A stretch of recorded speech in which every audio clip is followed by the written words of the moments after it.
Hey guys, I am Carter and this is Rick. We are with Bent Metal Off-Road, and today we're going to show you how to install this Can-Am X3 2.0 vented glass windshield as well as our rear glass windshield. Now both of these windshields have tinted AS1 laminated safety glass with a DOT stamp.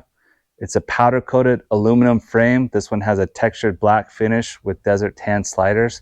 We have several color combinations to choose from if you want to match your particular machine. This windshield also has the vent scoop option as well as the 2-speed electric wiper kit option. Now you can install this windshield by yourself, but if you have a buddy around, it's easier with 2 people. But we're going to show you how easy it is to install. The first thing you want to do is undo the front part of your roof or remove your entire roof.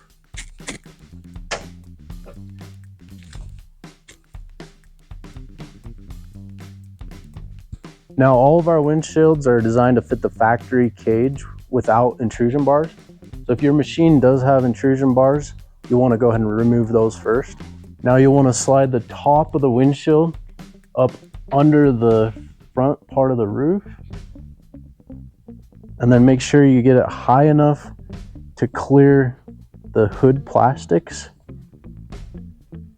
Now that you've got it high enough, you can just slowly let it slide in, and you can actually push down on the windshield rather than pull up on the plastics.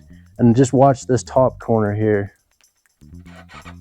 But yeah, just push down on the windshield as it slides down. And then at this point, you can take your 4 Velcro straps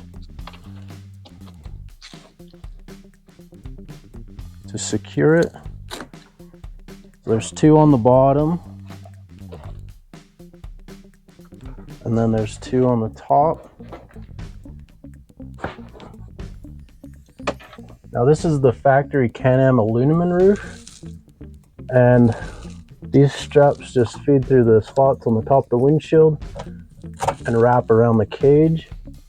Now if you have the plastic Can-Am roof, it should already have 2 Velcro straps up here, and you'll have to refeed them through the plastic slots and around the cage as well. Then you can go ahead and reattach your roof.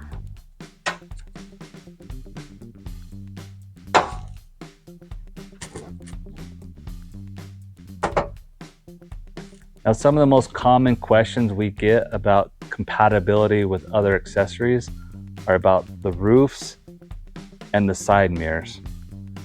Now on these side mirrors, you can see the clamp that they use is very thin and doesn't interfere with the way the windshield mounts on the cage. If you have a mirror that has clamps that are thick and kind of bulky, they could possibly interfere with the windshield frame sitting flush against the cage. So that's the main thing you want to look out for when you're shopping for side mirrors.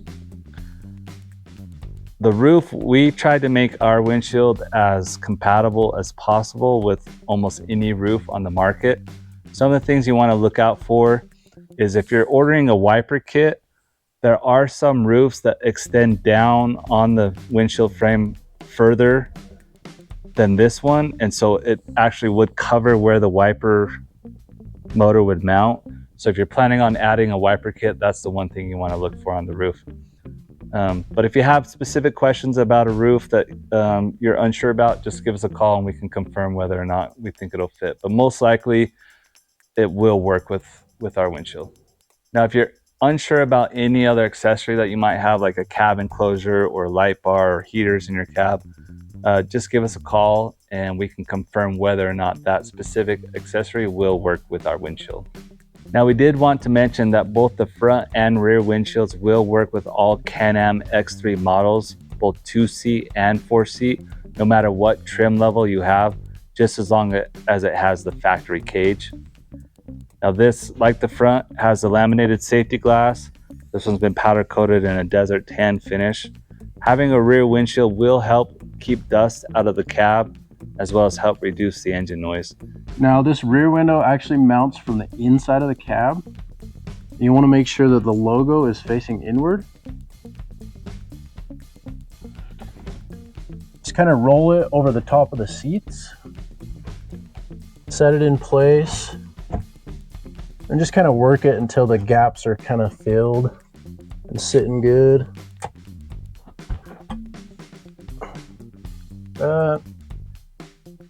Now you'll notice 2 of the straps are longer than the other 2. You want to make sure to use the longer straps on the top of the windshield. And the reason for that is in case you ever run any accessories like a spare tire carrier, things like that, it allows for more adjustability on the top.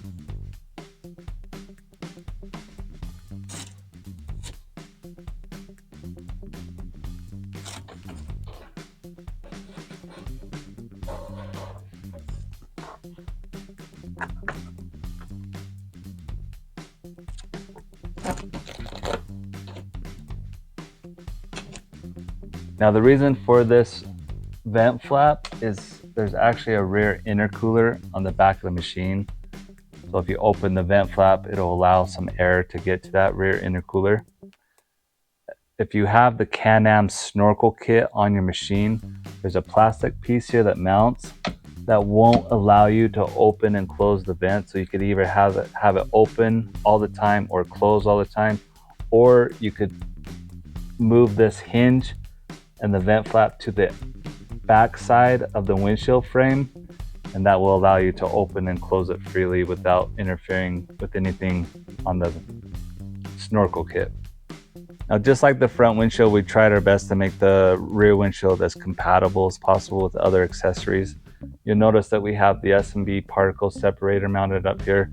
It is mounted to this top bar, and that's the main reason for these longer straps, to allow for some adjustability. A lot of customers ask about spare tire mounts. Those will work as well. They do mount to this top bar, and you have enough adjustability in the straps to make those work. You could also notch out the windshield frame to fit perfectly around any clamps that you might have here. It's most of the time not necessary to do that, but that is an option if that's something you want to do. If you have any questions, feel free to give us a call or send us an email. We also did want to mention that we do sell replacement parts. So if you happen to need to replace your glass, your Velcro straps, or any of the hardware on the windshield frame itself, you can find those on our website. Or if you want to check out any of our other products, or if you're ready to place an order, go to bentmetaloffroad.com. Thanks for watching, and we'll see you next time.